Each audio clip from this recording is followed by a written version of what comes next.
Remue ménage. Remue ménage.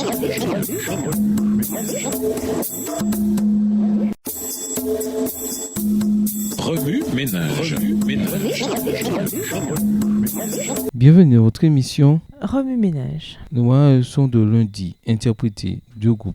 Dans la parabole, deux groupes de gens sont représentés. Un groupe vivait pour lui-même dans la richesse, notamment les pharisiens, Luc 16, verset 14, et l'autre groupe suivait Dieu dans sa pauvreté. Les dirigeants de la nation juive vivaient dans l'opulence et accumulaient les bénédictions que Dieu leur accordait. Ils jouissaient des privilèges de l'élection, mais n'en assumaient aucunement les responsabilités. Ils se réclamaient d'une proximité intime avec Abraham en tant que père. Proximité représentée par le sein d'une personne, voir Jean 1, 18, Jean 13, verset 23, Deutéronome 13, verset 6. Mais ne partageait pas sa généreuse hospitalité envers les autres, voir Genèse 18, verset 1 à 5.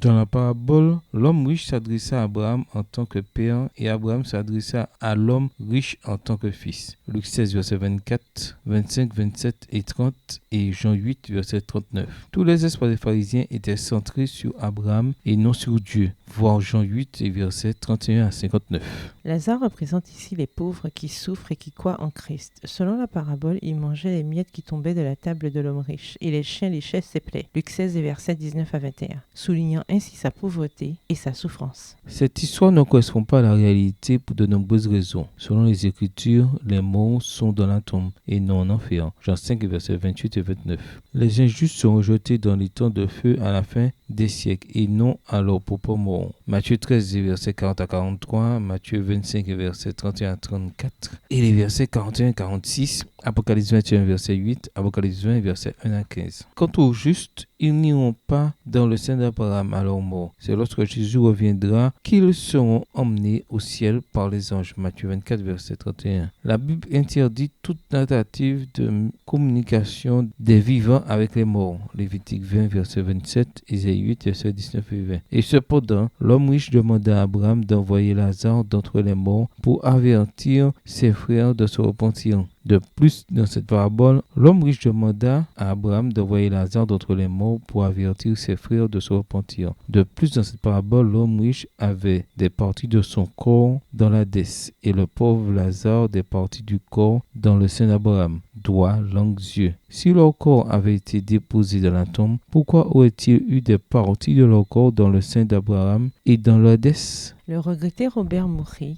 proche collaborateur d'un écrivain Walter Martin et fervent croyant et défenseur de l'immortalité de l'âme, a fait cet aveu remarquable. Tout le monde comprenait que ces paraboles et ces dialogues ne se sont pas déroulés littéralement. Il était entendu que les rabbins utilisaient des histoires et des dialogues imaginatifs comme méthode d'enseignement. Tous savaient bien que ces dialogues n'avaient jamais eu lieu.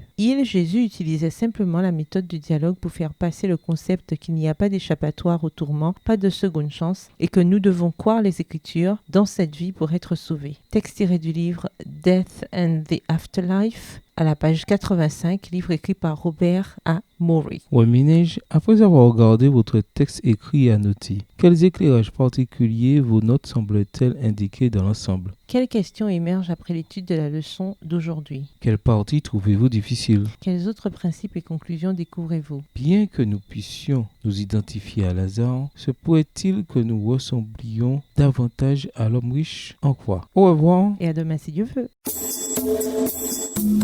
Remue ménage. Remue ménage.